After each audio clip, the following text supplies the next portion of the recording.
जी अस्सलाम वालेकुम। कैफ 6 आज के लेक्चर का आगाज करते हैं हम। आज हमने सीखना है टाइप्स ऑफ कंपनीज। इसमें कुछ मेजर टाइप्स ऑफ कंपनी जो कंपनी नाम में इस्तेमाल होंगी ना वो तो हम सीख चुके हैं, ठीक है, लेकिन कुछ मजीद 2-3 टाइप्स ऑफ कंपनीज हैं जिनको हमने आज के लेक्चर में कंक्लूड करना है। इसके साथ ही हमारा ये लर्निंग ऑब्जेक्टिव 2 जो है ये भी कंप्लीट हो जाएगा। 1 ऑलरेडी हम पढ़ चुके हैं और लर्निंग ऑब्जेक्टिव 2 भी इंशाल्लाह आज कंप्लीट हो जाएगा। और लर्निंग ऑब्जेक्टिव 3 की कुछ बेसिक्स डिस्कशन कर लेंगे हम आज के लेक्चर में, ठीक है। तो आज हमारा टारगेट क्या है, लर्निंग ऑब्जेक्टिव 2 जो है टाइप्स ऑफ कंपनी, इसको कंप्लीट करना है। इसमें जो भी टाइप ऑफ कंपनी रह गई है और फिर इसके बाद जो नेक्स्ट लर्निंग ऑब्जेक्टिव है उसके बेसिक्स, उसका ओवरव्यू आपको देना है ताकि कल जब आए जहनी तौर पे तैयार हो, हम कल इसको अच्छे तरीके से फिर निपटा सके लर्निंग ऑब्जेक्टिव 3। लेकिन उससे पहले प्रीवियस लेक्चर में से कोई क्वेश्चन पूछना चाहते हो पूछ लीजिए 1 बाय 1। शाबाश जी पूछ।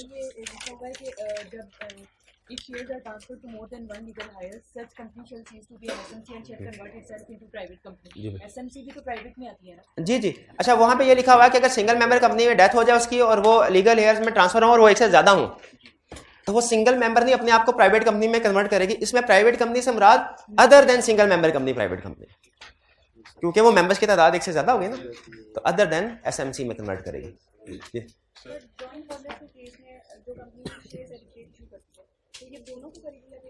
देखिए, जॉइंट शेयर होल्डर्स के केस में हमने ये स्टडी किया हुआ है कि 50 की गिनती के लिए उसको कितना कंसीडर करते हैं, 1, चाहे वो असल में 5 जॉइंट शेयर होल्डर क्यों ना हो, उसे 1 कंसीडर करते हैं।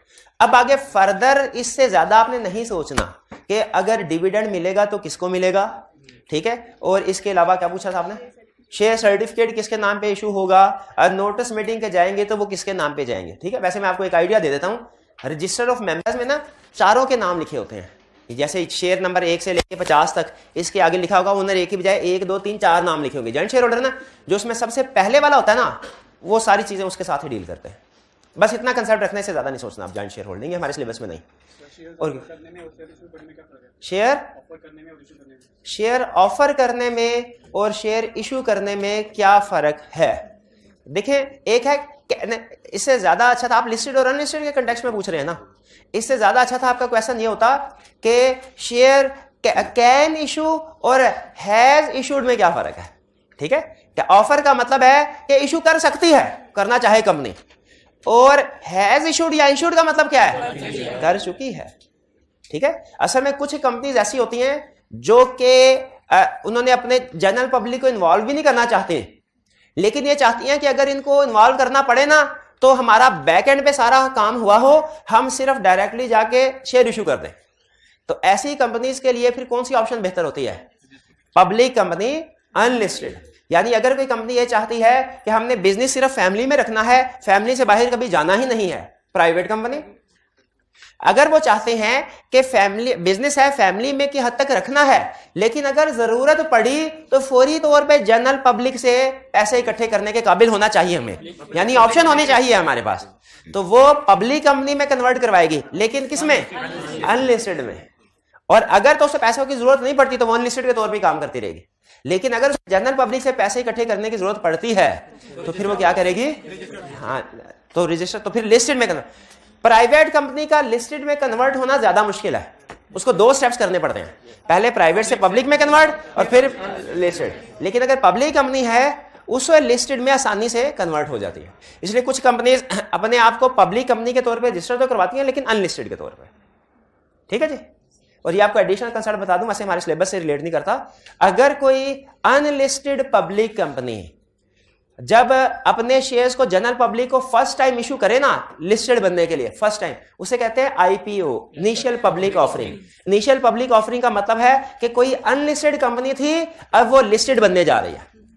जब कोई अनलिस्टेड कंपनी लिस्टेड बनने जा रही होती है ना, यानी फर्स्ट टाइम जनरल पब्लिक को, फर्स्ट टाइम की बात कर रहा हूं, इनिशियल, तो उसे कहते हैं इनिशियल पब्लिक ऑफरिंग। नाम से ही आपको मतलब समझ आ रहा होगा, initial first time, public mean general public को ऑफर किया जा रहा है क्या भला, शेयर जी। सर, ये प्राइवेट कंपनी में maximum number of its member to be 50 excluding employees. हाँ जी। सर, ये वो वाले एम्प्लॉइज की बात हो रही है जो नॉर्मल एम्प्लॉइज हैं, वो वाले एम्प्लॉइज जो मेंबर भी हैं, इनकी शेयर होल्डिंग भी रखना पड़ेगा?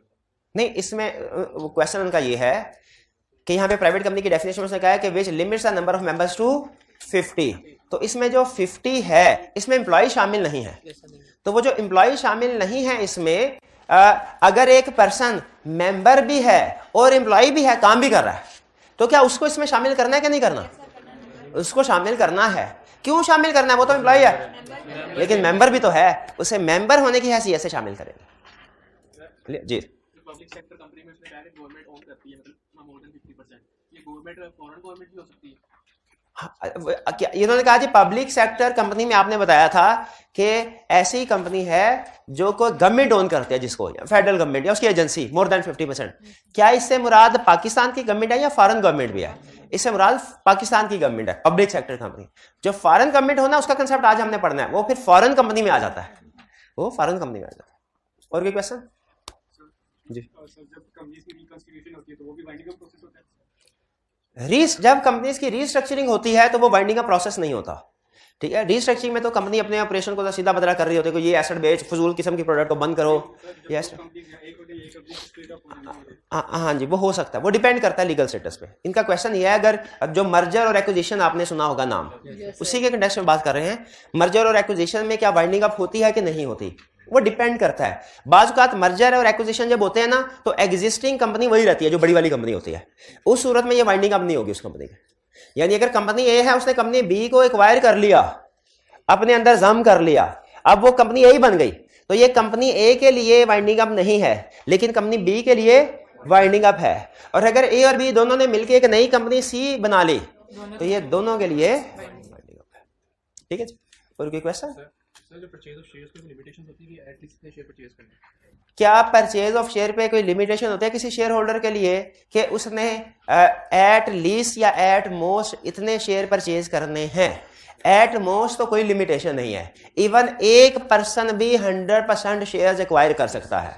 ठीक है, उसको कहते हैं होली ओन्ड सब्सिडरी, वो आज हम पढ़ेंगे। एक बंदा भी 100%, मैक्सिमम के ऊपर तो कोई लिमिट नहीं है, 100% के 100% एक बंदा एक्वायर कर सकता है। मिनिमम के ऊपर प्रैक्टिकली लिमिट होती है। वो एक लॉट बनाई होती है कि 500 शेयर किसी कंपनी की लॉट होती है, 500 शेयर की, किसी की होती है 1000 शेयर की। आप स्टॉक एक्सचेंज में जाएंगे ना, किसी की प्राइस जो है 5.49 है, तो आप ये नहीं कहेंगे 5.5 रुपये दे दो मुझे एक शेयर दे दो। वो कहता है भाई कम से कम हम 500 शेयर या 1000 शेयर की डील करते हैं। लेकिन वो प्रैक्टिस में है, केस स्टडी में नहीं है। केस स्टडी में वो आपको अव्वल तो नंबर ऑफ शेयर बताएगा नहीं, और अगर बताएगा तो वो 1-2 शेयर नहीं, वो लाख 2 लाख इस तरह करके बताएगा। ठीक है, लेकिन practically minimum number of shares की लिमिट है, मैक्सिमम की कोई लिमिट नहीं। जी, और अच्छा, लेकिन एक चीज जैसे में रखिएगा, ये जो मैंने तादाद बताई है ना, ये मिनिमम या मैक्सिमम नंबर ऑफ शेयर्स खरीदने की बताई है। ये मैंने मिनिमम या मैक्सिमम नंबर ऑफ मेंबर्स की तादाद नहीं बताई कि किसी कंपनी के मेंबर्स कितने हो सकते हैं, वो आगे कंसेप्ट अलग है, वो अलग है। ये शेयर्स की तादाद, जब आपने खरीदना हो तो कम से कम या ज्यादा से ज्यादा कितने शेयर खरीद सकते हैं, ये वो कंसेप्ट है। जी जी जी, क्या शेयर्स के लिए कोई एज लिमिट होती है? कोई एज लिमिट नहीं है। एक माइनर शेयर होल्डर हो सकता है, कोई एज लिमिट नहीं है। ठीक है, पार्टनरशिप में एज लिमिट होती है ना, माइनर पार्टनर नहीं बन सकता, लेकिन माइनर शेयर होल्डर हो सकता है। अच्छा, अब इसकी अगर आप इजाजत दे तो मजीद एक्सप्लेन कर दूं इसको थोड़ा सा। उसकी रीजन ये है कि जो हालांकि माइनर के पास सोचते समझने की सलाहियत बाय लॉ नहीं होती। लॉ ये कहता है माइनर इतना सोच समझ नहीं रखता, छोटा बच्चा अभी। वो मालिक तो हो सकता है कंपनी का, वो कंपनी का मैनेजर नहीं हो सकता। लॉ में एक जगह पे लिखी हुई है एक लाइन, वो लाइन बड़ी इंटरेस्टिंग है। वो कहता है माइनर कंपनी का शेयर होल्डर तो हो सकता है, लेकिन कंपनी का डायरेक्टर नहीं हो सकता। ठीक है, ये लाइन आपको समझ आ रही है? ठीक है, तो वो उसी वजह से है कि माइनर के पास सोचते समझने की सलाहियत नहीं होती। तो याद रखिए, वो शेयर होल्डर तो हो सकता है, डायरेक्टर नहीं हो सकता। बल्कि इसी से मुझे एक और कंसेप्ट भी याद आ गया। वो क्या कि एक कंपनी भी किसी दूसरी कंपनी की शेयर होल्डर तो हो सकती है, डायरेक्टर नहीं हो सकती। ये कंसेप्ट याद रखिएगा, केस स्टडीज में यूज होंगे। और कोई क्वेश्चन? ये क्लियर हो गया क्वेश्चन? जी सर। ऑथोराइज शेयर कैपिटल और पेड अप शेयर कैपिटल में क्या फर्क है, ये अभी तक मैंने इस कंसेप्ट को टच ही नहीं किया ठीक है, मैंने सिर्फ आपको बताया टोटल शेयर कैपिटल होता है वो पार्टली पेड है और फुल्ली पेड, सिर्फ इतना नाम लिया, इतना अभी फिलहाल ध्यान में रखें। ये चीजें स्टेप बाय स्टेप मैं ऐड करूंगा, अभी फिलहाल इस चैप्टर के लिए ये इररेलेवेंट है, तो मैं कंसेप्ट्स को बेसिक हद तक रख रहा हूं। और ये ध्यान में रखिएगा हर सब्जेक्ट में इसी तरह होता है, आपको पहले ही दिन या पहले ही हफ्ते में हर कंसेप्ट की डिटेल नहीं समझाई जाती। बेसिक स्ट्रक्चर स्टार्ट में 8-10 लेक्चर में हम खड़ा कर देते हैं, उसके बाद आहिस्ता आहिस्ता उसमें पीसेज ऐड ऑन करते रहते हैं, ठीक है। तो शेयर कैपिटल का बेसिक कंसेप्ट मैंने बिल्ड कर दिया आपके माइंड में, अब आहिस्ता आहिस्ता इसके ऊपर ऐड ऑन करने हैं, लेकिन अभी नहीं। तो ये जो शेयर डिफरेंट टाइप्स हैं, ऑथोराइज शेयर कैपिटल है, पेड अप शेयर कैपिटल है वगैरह वगैरह, और बल्कि शेयर्स की भी आगे और टाइप्स आएंगी, ऑर्डिनरी शेयर है, प्रेफरेंस शेयर्स हैं, ठीक है। ये हम बाद में आहिस्ता आहिस्ता पढ़ेंगे, अभी इन बारों में नहीं सोच रहे हो। और की क्वेश्चन जी?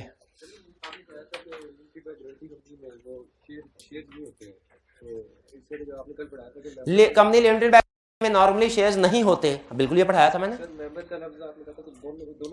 हाँ जी, तो नॉर्मली इसलिए हम अगर तो लॉ ने किसी जगह कंपनी लिमिटेड बाय शेयर के मालिकों की बात करनी हो तो लॉ क्या वर्ड इस्तेमाल करता है?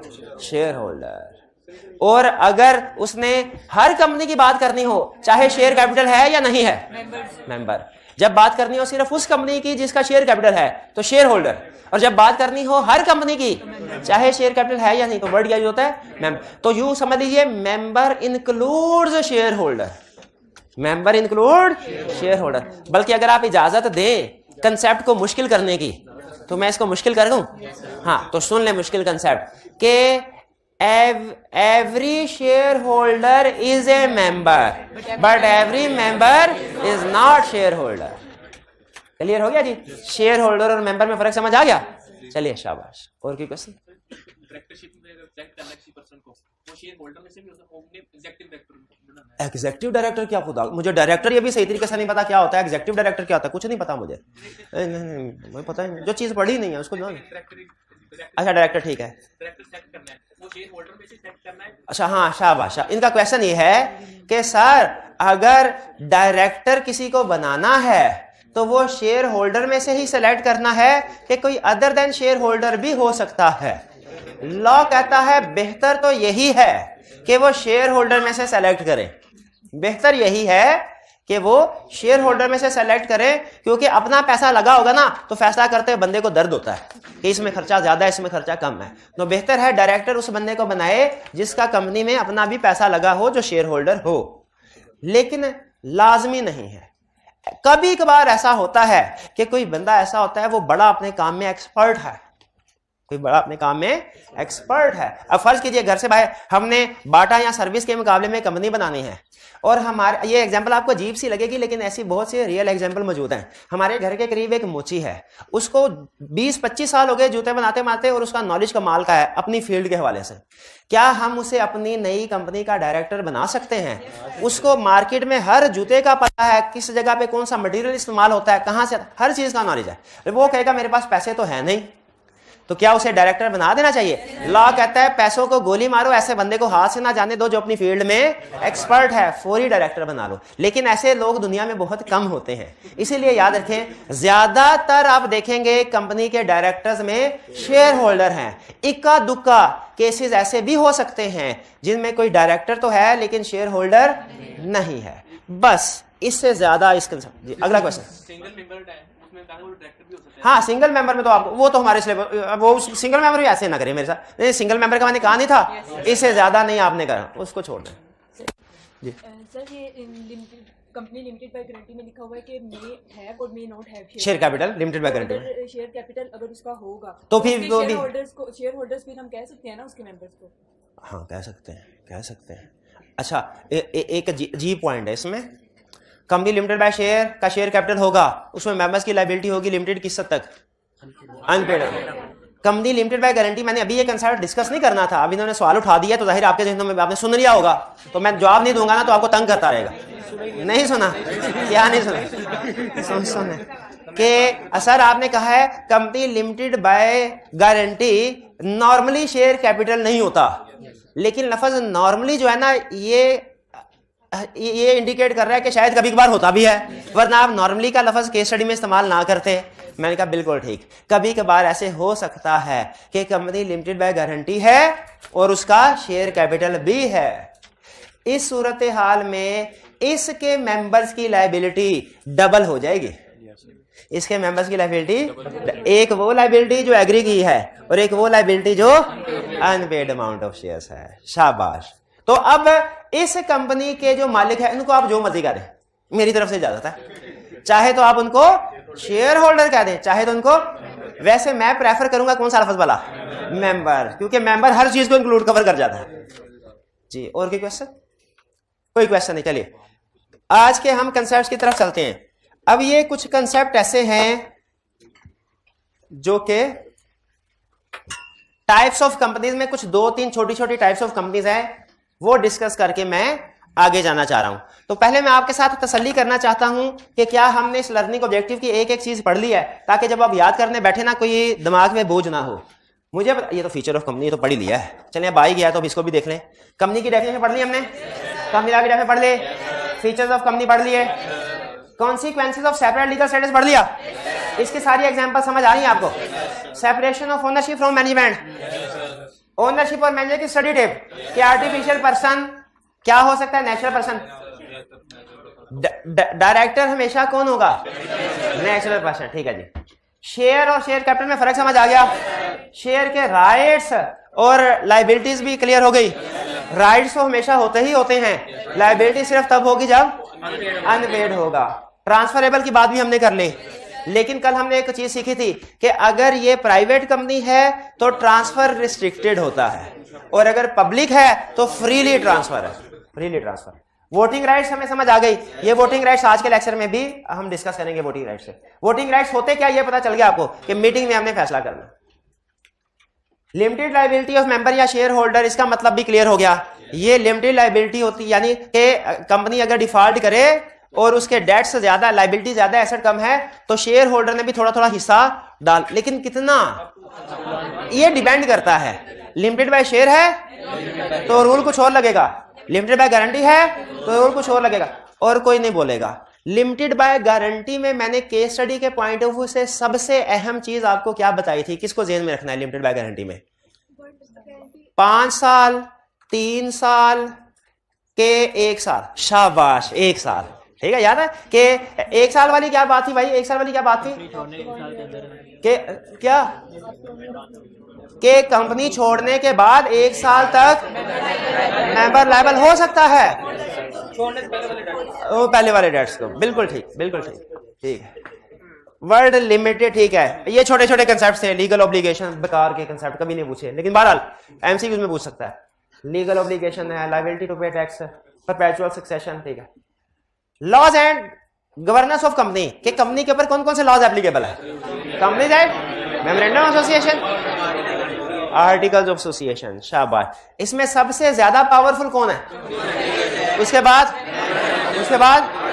अच्छा मुझे बताइए, एक काम के बारे में आर्टिकल्स कहता है यस, कंपनीज एक्ट कहता है नो, क्या है? नो, ठीक है। शाबाश। अगली बात नहीं पूछूंगा आपसे, क्योंकि उसमें ट्विस्ट है। अच्छा, मैं आपको ट्विस्ट की तरफ अभी नहीं लेके जाना चाह रहा। यानी सुप्रीम पावर किसकी है? उसके बाद मेमोरेंडम ऑफ एसोसिएशन, उसके बाद शाबाश। अच्छा, आप चाहते हैं नेक्स्ट टाइप्स ऑफ कंपनी। अच्छा, इसमें ना डिफरेंट इस लर्निंग ऑब्जेक्टिव में ये पूरा चैप्टर जो है ना, ये छोटे छोटे बेसिक कंसेप्ट्स हैं लॉ के, ठीक है। तो इनमें आप एक कंसेप्ट का दूसरे कंसेप्ट के साथ कोई रिलेशनशिप ढूंढना चाहें तो वो नॉर्मली नहीं मिलेगा आपको, क्योंकि उसने अलग-अलग इंडिपेंडेंट कंसेप्ट सिखाए हैं। अगले चैप्टर में जाके इन कंसेप्ट्स को जोड़ेगा, तो एक कंसेप्ट से दूसरे कंसेप्ट का लिंक, दूसरे से तीसरे का लिंक, ये नेक्स्ट चैप्टर में तो आपको मिलेगा। इस चैप्टर में, क्योंकि इस चैप्टर में उसने छोटे छोटे बहुत से कंसेप्ट समझाए हुए हैं जो एक दूसरे से बाजुकात इंडिपेंडेंट होते हैं। यहां पे सबसे पहले उसने बॉडी कॉर्पोरेट या बॉडी कॉर्पोरेशन की डेफिनेशन है। क्या ये क्लियर है आपको? और आपने पता है एग्जाम में सबसे बड़ी गलती क्या करनी है? वो आपसे बॉडी कॉर्पोरेट की डेफिनेशन पूछेगा, आपने ये एक्सेप्शन नहीं लिखनी। आप कहेंगे सर यहां तक तो खत्म हो गया था कंसेप्ट, आगे तो अगला सेंटेंस शुरू हो रहा था। तो अगला सेंटेंस भी डेफिनेशन का हिस्सा होता है। बल्कि लिख लीजिए रूल, पूरे लॉ में जहां कहीं एक्सेप्शंस आएंगी वो डेफिनेशन का हिस्सा है। Exceptions are always part of definition. Exceptions are always part of, जब कभी कोई डेफिनेशन पूछे और उसकी एक्सेप्शंस हो, एक्सेप्शन तो समझते हैं ना क्या कहते हैं, वो हिस्सा है। कोऑपरेटिव सोसाइटीज और statutory body corporate clear? Body corporate company में फर्क क्लियर? तो जरा मुझे दोनों में फर्क बताइए मुश्किल करके, मुश्किल करके। हाँ शाबाश, every company is a body corporate but every body corporate is not a company. शाबाश, क्योंकि बॉडी कॉर्पोरेट की डेफिनेशन उसने 3 चीजें बताई। एक कंपनी, ये है असल में सही कंपनी जिसको हम कंपनी इस्लामिक कंपनी मानते हैं। फिर है कंपनी इनकॉर्पोरेट जो पाकिस्तान से बाहर, वो बॉडी कॉर्पोरेट तो है लेकिन पाकिस्तान के मुताबिक कंपनी नहीं है। कुछ स्टूडेंट कहने लगे सर इधर फिर कंपनी का लफ्ज ना लिखें, तो ठीक है इसका कंपनी का लफ्ज ना, इसमें ऑर्गेनाइजेशन का लफ्ज लिख दें क्योंकि ये कंपनी है ही नहीं। और फिर body corporate declared as body under relevant. चलिए ये बॉडी कॉर्पोरेट समझ आ गई। पाकिस्तान वाली पाकिस्तान से बाहर 2, और पाकिस्तान के अंदर ही कंपनी किसी और ला की 3। क्लियर। अच्छा अब ये ना थोड़ी सी चेंज के साथ ये कंपनी इनकॉर्पोरेटेड आउटसाइड पाकिस्तान दोबारा आएगी, ठीक, फॉरेन कंपनी के नाम से। यानी अगर कोई company incorporated Pakistan outside Pakistan है, अच्छा आप मुझे बता सकते हैं कि ऐसी कंपनी जो पाकिस्तान से बाहर रजिस्टर्ड हो और पाकिस्तान में कोई काम करती नहीं है? नहीं करती। गूगल पाकिस्तान में उसका कोई ऑफिस वगैरह नहीं है? मुझे नहीं पता, वैसे आपकी बात में अभी नहीं है ना गूगल। हाँ तो ये क्या है, ये बड़ी पेपाल आ गया। अच्छा पेपाल भी नहीं है, मैं खुश हो गया। अच्छा चलें, तो जो आउटसाइड पाकिस्तान है, जैसे पेपाल की एग्जांपल दी, जैसे गूगल की इन्होंने कहा, अमेज़न, ये बॉडी कॉर्पोरेट है। अच्छा अब किसी ऐसी कंपनी की एग्जांपल दी पाकिस्तान से बाहर, और पाकिस्तान में भी थोड़ा बहुत उसका ऑपरेशन है, ब्रांच है कोई मैकडोनल्ड्स, फाइजर, नेस्ले। यार नेस्ले पाकिस्तान में रजिस्टर्ड है, मुझे लगता है फाइजर भी रजिस्टर्ड है। कोक भी कंपनी है यार, यूनिलीवर, ऐसे ना करें। अच्छा मैकडोनल्ड KFC ठीक है, मैकडोनल्ड KFC, इनको हम नाम देते हैं फॉरेन कंपनीज का। यानी बॉडी कॉर्पोरेट और फॉरेन कंपनी में क्या फर्क है? बॉडी कॉर्पोरेट वो जो पाकिस्तान से बाहर रजिस्टर्ड है, इनकॉर्पोरेटेड आउटसाइड पाकिस्तान, ठीक है। अब अगर कोई कंपनी पाकिस्तान से बाहर रजिस्टर्ड है और पाकिस्तान में उसका कोई लेना देना नहीं है, हम कहेंगे ये बॉडी कॉर्पोरेट है। और अगर पाकिस्तान से बाहर रजिस्टर्ड है और पाकिस्तान में कुछ ऑपरेशंस हैं, उसे हम क्या कहेंगे? बॉडी कॉर्पोरेट भी है, फॉरेन कंपनी भी है।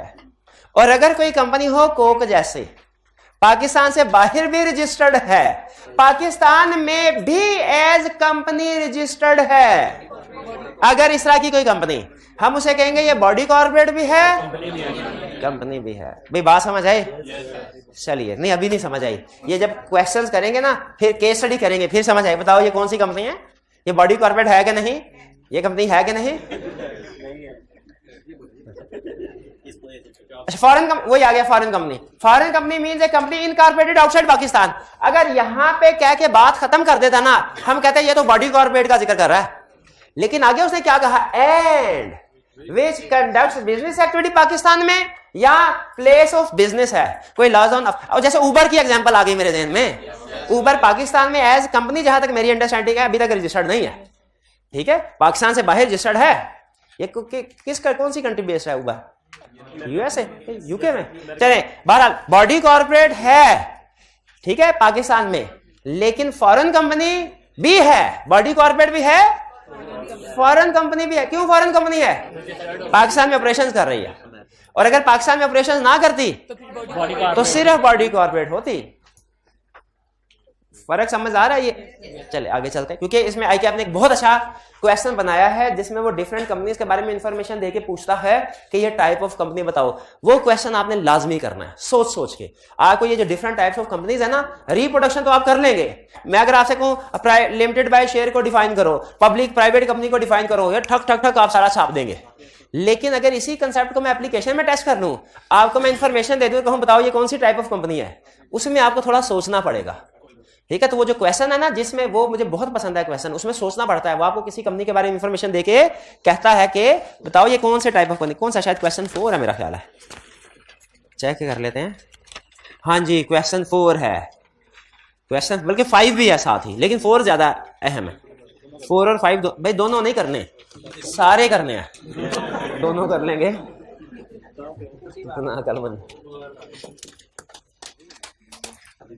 चलिए क्लियर हो गया?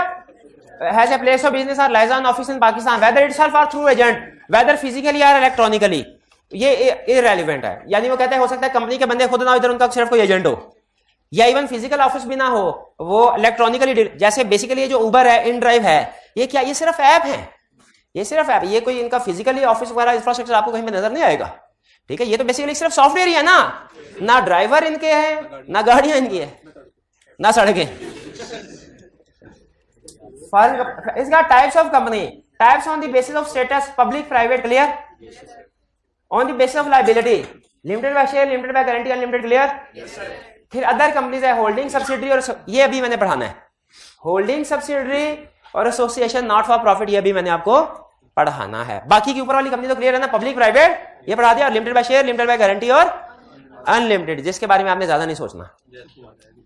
प्राइवेट कंपनी की डेफिनेशन, सिंगल मेंबर कंपनी की बात कर ली हमने, पब्लिक कंपनी की बात कर ली, लिस्टेड अनलिस्टेड दो बात कर ली। अच्छा लफज सिक्योरिटीज से क्या मुराद, शेयर और डिबेंचर दोनों, शाबाश। Limited by share, limited by guarantee हो गई, अनलिमिटेड हो गई, ठीक है। और ये पब्लिक सेक्टर कंपनी बता दिया था ना, पब्लिक कंपनी से मुराद वो कंपनी नहीं है जैसे हम नॉर्मल आम जबान में लफ्ज बोलते हैं पब्लिक ऑफिस, इससे मुराद सरकारी ऑफिस होता है, लेकिन पब्लिक कंपनी से मुराद सरकारी कंपनी नहीं है, पब्लिक सेक्टर कंपनी है, ठीक है। पब्लिक, अगर आपको पता चले कि नेशनल बैंक ऑफ पाकिस्तान के more than 50% share government of Pakistan के पास हैं, तो ये कौन सी कंपनी होगी, पब्लिक सेक्टर कंपनी। अगर आपको पता चले पाकिस्तान PIA के more than 50% share government of Pakistan के नाम पे, क्या हो जाएगी, पब्लिक सेक्टर कंपनी। और अगर आपको पता चले कि MCB के शेयर्स गवर्नमेंट ऑफ पाकिस्तान के पास नहीं है, लेकिन बहुत से शेयर होल्डर्स के पास हैं, बहुत से शेयर होल्डर्स के पास हैं, कोई 250, 300, 400 शेयर होल्डर के पास, तो पब्लिक कंपनी तो है, पब्लिक सेक्टर नहीं बोलना इसको, ठीक है। हाँ जी, public sector means government owned. अच्छा लफ्ज बोला, शाबाश, क्लियर। अच्छा, इसके बाद नीचे ना बाज़ औक़ात कुछ डेफिनेशन के नीचे प्रैक्टिस के पॉइंट ऑफ व्यू से अहम चीजें लिखी होती हैं जो स्टूडेंट के लिए अहम नहीं होती। इसके नीचे ये 2 लाइंस हैं, it also includes a public sector society, ठीक है।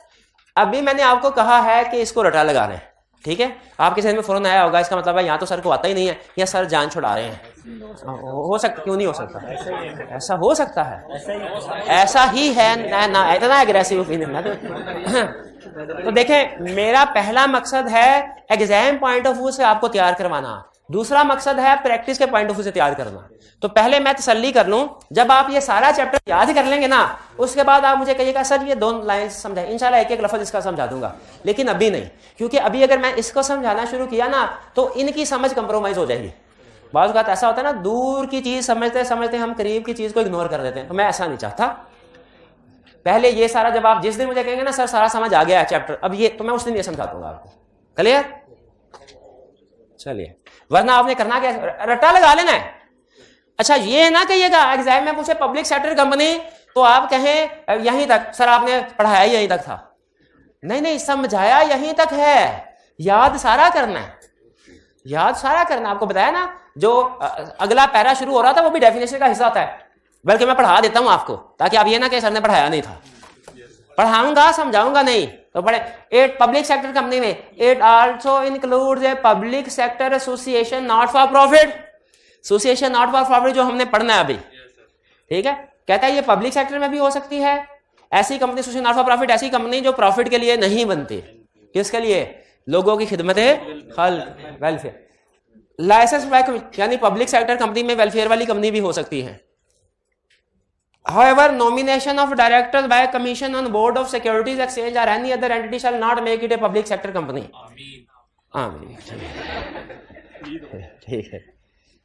होल्डिंग कंपनी, सब्सिडरी कंपनी हो गया, क्लियर हो गया, नहीं हुआ, पढ़ाना अभी पढ़ाना। सिक्योरिटीज और होली ओन्ड सब्सिडरी, ये समझ आ गया ना, होली ओन्ड सब्सिडरी पढ़ा दिया है। जब इसने पूछा था सर मिनिमम और मैक्सिमम का, तो उन्होंने कहा था मिनिमम पे है तादाद, मैक्सिमम एक बंदा भी सारे शेयर्स खरीद सकता है। तो अगर एक मेंबर सारे शेयर्स खरीद ले, एक कंपनी दूसरी कंपनी के 100% शेयर खरीद ले, बस इसका मतलब है अभी जो हम रह गया ना वो होल्डिंग सब्सिडरी है और फिर मिनिमम एंड मैक्सिमम नंबर है। तो पहले इजी वाला फुलका देते हैं, मिनिमम और मैक्सिमम नंबर, ठीक है। 2 ही कंसेप्ट आज पढ़ने हैं ना हमने, एक मिनिमम और maximum number of members, shares नहीं, नंबर ऑफ मेंबर। और दूसरा कंसेप्ट क्या पढ़ना है, holding subsidiary. Minimum single member company में मिनिमम नंबर ऑफ मेंबर्स कितने हैं, एक। और मैक्सिमम, मैक्सिमम भी एक ही बोला मैंने। Private company other than SMC minimum 2 और मैक्सिमम 50।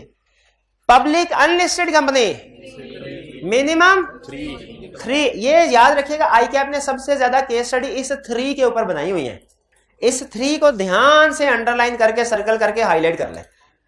3 पब्लिक अनलिस्टेड मिनिमम 3 और मैक्सिमम नो लिमिट, और पब्लिक लिस्टेड मिनिमम 7 और मैक्सिमम नो लिमिट। अच्छा, अगली लाइन बहुत अहम है, 3-4 केस स्टडीज में पूछी हुई है ये लाइन। कहता है अच्छा, अगर कंपनी में मेंबर्स की लायबिलिटी कितनी, इन सारे मेंबर्स की लायबिलिटी क्या है भला? इन सारे मेंबर्स की लायबिलिटी क्या है? लिमिटेड है, लिमिटेड है, ठीक है। बाकी आगे डिपेंड करता है लिमिटेड, ठीक। अब सुन लें, अगर इस कंपनी के मेंबर्स की तादाद 50 से ज्यादा होती है पब्लिक मेंबरशिप, ठीक है। असल कहानी इधर है, अगर किसी भी कंपनी के मिनिमम के मेंबर्स की तादाद मिनिमम से कम हो जाए, मिनिमम से तो इस कंपनी के बाकी के मेंबर्स को चाहिए फौरी तौर पे तादाद पूरी कर लें। 3 मेंबर्स थे, एक रोड एक्सीडेंट में डेथ हो गई, बाकी कितने? पब्लिक अनलिस्टेड कंपनी है, मिनिमम नंबर मेंबर कितने हो गए? 3 थे, एक की वफात हो गई, इंतकाल हो गया, बाकी 2 रह गए। उसकी लाश थोड़ी फैसले करने आएगी, अब भुगत रहा होगा आपने कि ये फैसले, अब तो 2 रह गए। अब मिनिमम होने 3 चाहिए, रह गए 2।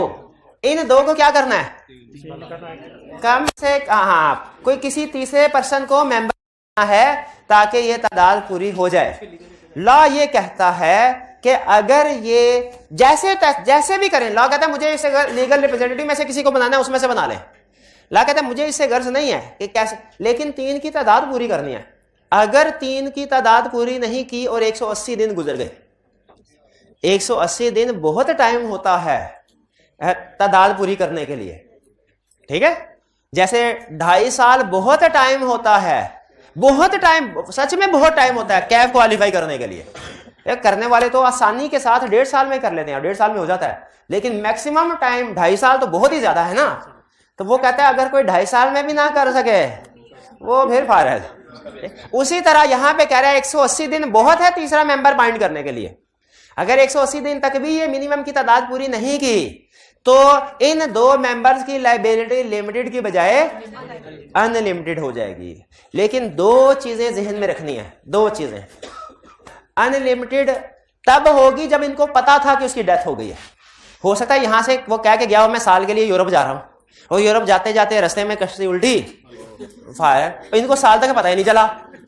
तो 180 दिन मतलब क्या है कि जब इनको, और दूसरा जब 180 दिन पूरे होंगे ना, इसके बाद उनकी लायबिलिटी अनलिमिटेड, सॉरी वो होगी पर्सनली लायबल होंगे, उससे पहले नहीं।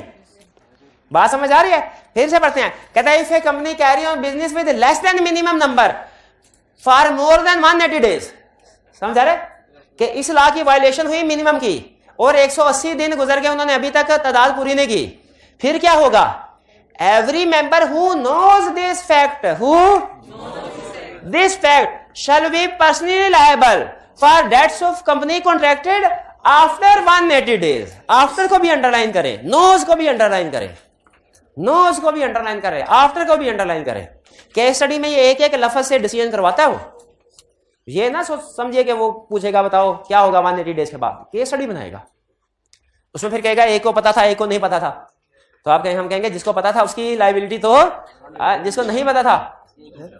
और फिर कहेगा 2 डेट्स थे, एक 180 दिन पहले हुआ, एक 180 दिन बाद हुआ, हम कहेंगे बाद वाले के लिए लायबिलिटी अनलिमिटेड है, पहले वाले के लिए। ये समझ आ रही है कहानी में? चलिए बाकी क्वेश्चन शुरू हो गए, बाकी कोई प्रॉब्लम नहीं है, ठीक है, ठीक है, बाकी ठीक है, क्लोज ना। अब सिर्फ मैंने आपको क्या समझाना है? Holding subsidiary, association not for profit नहीं, वो आज नहीं समझाना, वो फिर बाद में समझाएंगे, वो पूरा टॉपिक है, पूरा टॉपिक है।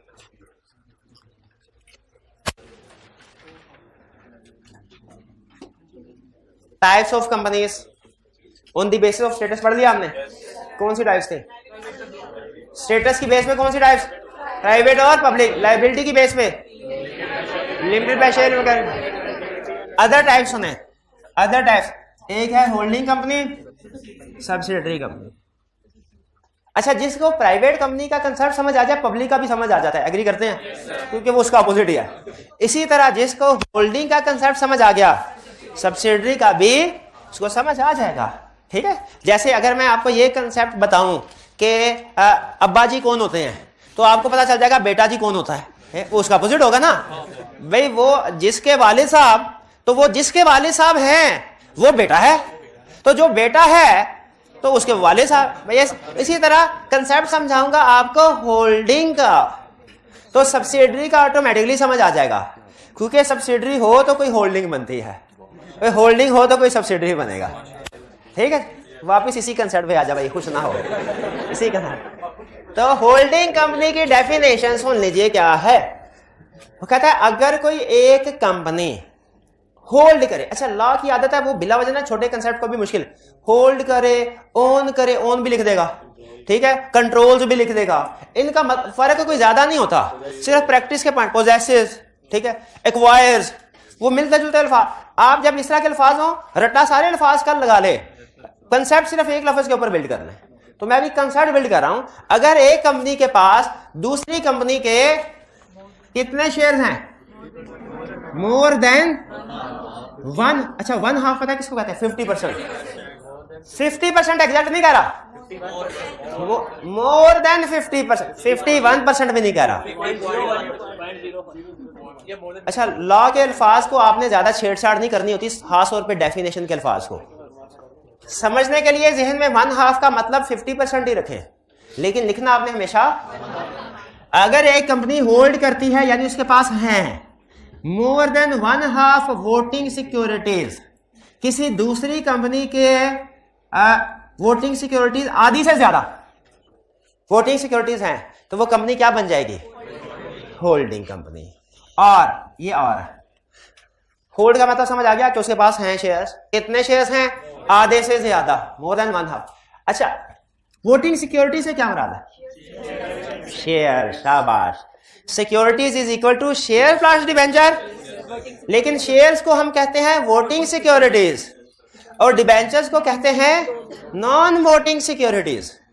शेयर्स को क्या कहते हैं? Voting securities. डिबेंचर को क्या कहते हैं? Non voting.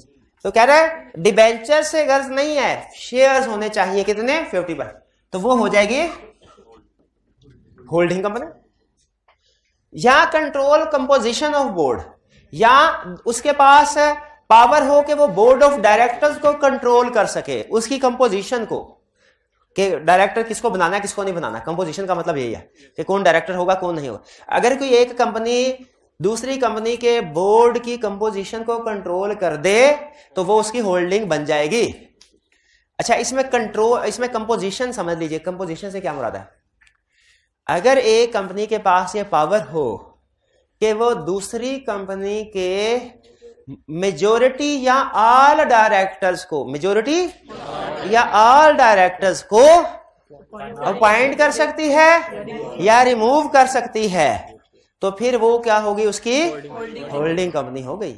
और जिसके डायरेक्टर्स को अपॉइंट या रिमूव कर सकती है, सब्सिडियरी कंपनी हो गई। भाई ये बात समझ आई आपको? और अच्छा, इसको ना एक छोटी सी एग्जांपल के साथ हम कंक्लूड करते हैं इस कंसेप्ट को। पाकिस्तान में एक कंपनी है पीटीसीएल, ठीक है, हाँ जी, और इसकी एक सब्सिडियरी है। पीटीसीएल के पास यूफोन के 100% शेयर्स हैं, 100% शेयर। तो हम कहेंगे यूफोन, अभी देखिए क्राइटेरिया पूरा हुआ, कौन सा? पहला के दूसरा? पहला। हम कहेंगे पीटीसीएल यूफोन की होल्डिंग कंपनी है और यूफोन पीटीसीएल की सब्सिडियरी कंपनी है, क्योंकि मोर देन 50% है। और अगर 100% शेयर हो जाएं, होली ओन सब्सिडियरी, यानी यूफोन पीटीसीएल की सब्सिडियरी है और सब्सिडियरी भी कैसी? Holi own subsidiary, Holi own subsidiary. ठीक है, ये समझ। अच्छा, आगे इसके बाद अब आगे चलते हैं। पीटीसीएल के majority share government of Pakistan के पास थे, गवर्नमेंट ऑफ पाकिस्तान के पास थे, तो पीटीसीएल कौन सी कंपनी हो गई? Public sector company. लेकिन फिर जब प्राइवेटाइजेशन का कंसेप्ट आया तो गवर्नमेंट ने अपने शेयर्स को बेचना शुरू कर दिया। अब सूरत हाल ये है, गवर्नमेंट ने कहा कि हमने अपने पीटीसीएल में 26% शेयर्स, पीटीसीएल के 26% शेयर्स बेचने हैं। तो एक कंपनी जो अबू धाबी में रजिस्टर्ड थी, उस कंपनी का नाम था, स्पेलिंग पता नहीं क्या है, इत्सालात, समझ लें यही स्पेलिंग ठीक है, इत्सालात कंपनी जो अबू धाबी में रजिस्टर्ड थी, इसने कहा हम पीटीसीएल के 26% शेयर्स खरीदते हैं। बताइए, इत्सालात कंपनी पाकिस्तान में उसका कोई काम शाम नहीं था, ये क्या है इसका status? Body corporate, body corporate है, ठीक है, फॉरेन कंपनी तो नहीं है ना, क्योंकि पाकिस्तान में ऑफिस कोई नहीं है, बॉडी कॉर्पोरेट है। इत्सालात ने गवर्नमेंट के साथ एग्रीमेंट किया, उसने कहा सर ये मिलियंस ऑफ डॉलर की इन्वेस्टमेंट है, अगर हमने इन्वेस्टमेंट कर तो दी, लेकिन आपके जो लाइनमैन है ना उनको हम कंट्रोल ना कर सके, क्योंकि वो अपनी मर्जी खुद करते हैं। आपको आज से 15-20 साल आपके लाइनमैन बड़े सीधे हो गए हैं काफी हद तक। आज से 20 साल पहले जो है ना, वो आज सिम कितने समय मिलती है मोबाइल की? आपको फ्री में मिलती, कितना टाइम लगता है? 5 मिनट। आप यकीन नहीं करेंगे, 8-8, 10-10 साल लग जाते थे, पीटीसीएल का फोन का कनेक्शन नहीं मिलता था। पाकिस्तान में वो दौर भी गुजरा, ठीक है। तो अब इत्सालात ने कहा भाईजान आपके लाइनमैन उनको सीधा करना पड़ेगा, तो उसके लिए हम चाहते हैं हमारे पास डिसीजन मेकिंग पावर हो, हम मिलियंस ऑफ डॉलर की इन्वेस्टमेंट करेंगे, लेकिन उसको आपके लाइनमैन के ऊपर नहीं छोड़ेंगे, वो तो बाई फेर देगा, ठीक है। तो हम ये चाहते हैं शेयर्स 26% खरीदे, लेकिन मेजॉरिटी ऑफ डायरेक्टर्स हम अपॉइंट करेंगे, ताकि हम अपनी पॉलिसीज इंप्लीमेंट कर सके, हम कंट्रोल कर सके। गवर्नमेंट ऑफ पाकिस्तान को उस वक्त पैसों की जरूरत थी, उन्होंने ये, वो परवेज मुशर्रफ साहब का गालिबन दौर था, उन्होंने ये कंडीशन मान ली। अब मुझे बताइए, इत्सालात के पास 26% शेयर्स हैं, क्या इत्सालात पीटीसीएल की होल्डिंग बन गई? कैसे बन गई? हाँ जी, लेकिन किस बेस पे? वोटिंग शेयर्स की बेस पे नहीं, कंट्रोल कंपोजिशन की बेस पे। तो इसका मतलब है इत्सालात पीटीसीएल की होल्डिंग, पीटीसीएल इत्सालात की, पीटीसीएल यूफोन की होल्डिंग, और यूफोन पीटीसीएल की। आखिरी क्वेश्चन भाई मुझे बताएं, बेटे का बेटा नहीं होता क्या? बेटे का बेटा, वो भी तो बेटा ही होता है ना, पोता, वही पोता, वो बेटा ही होता है ना। अब्बू जी का अब्बू जी, वो भी अब्बू जी होते हैं, दादाजी वो भी अब्बू जी होते हैं। उसी तरह इत्सालात और यूफोन का डायरेक्ट कोई रिलेशनशिप नहीं है, लेकिन indirectly through one or more subsidiary. फिर सुने, इनडायरेक्टली, डायरेक्टली नहीं, लेकिन Etisalat indirectly through one or more subsidiary क्या यूफोन में शेयर्स होल्ड करती है? अच्छा, डायरेक्टली नहीं कह रहा, indirectly through one or more subsidiaries. तो ये इत्सालात भी यूफोन की होल्डिंग कंपनी बन गई। यह स्ट्रक्चर समझ आया होल्डिंग और सब्सिडरी का? चलिए, है कंसेप्ट 2 लाइंस का होल्डिंग सब्सिडरी, लेकिन इसकी एप्लीकेशन जो है ना वो थोड़ी डिटेल में है। तो उम्मीद है आपको समझ आ गया होगा इसका। अब ये देखिए, इसी का अपोजिट कर देना है होल्डिंग कंपनी। अगर कोई एक कंपनी दूसरी के more than 1/2 voting securities hold करे, होल्डिंग, और अगर किसी कंपनी के मोर देन 1/2 वोटिंग सिक्योरिटीज दूसरी कंपनी होल्ड करे, तो जिसके होल्ड किए जा रहे हैं सब्सिडरी कंपनी, ठीक है। ये डेफिनेशन में अल्फाज का ध्यान रखना है। बाज़ औक़ात एग्जामिनर कमेंट्स में कहता है मैं पूछता हूं होल्डिंग और बच्चे बता देते हैं सब्सिडरी, मैं 0 नंबर देता हूं उसका। तो आपने जहन में एक्टिव वाइज और पैसिव वाइज का ध्यान रखना है। होल्डिंग सब्सिडरी में एक्टिव और पैसिव वाइज के फर्क है। हु होल्ड्स होल्डिंग, जिसके होल्ड किए जाएं सब्सिडरी। तो एग्जाम में अल्फाज ध्यान से, वरना आता हुआ कंसेप्ट 0 और आप कहेंगे सर पेपर तो बड़ा अच्छा हुआ था, ठीक है।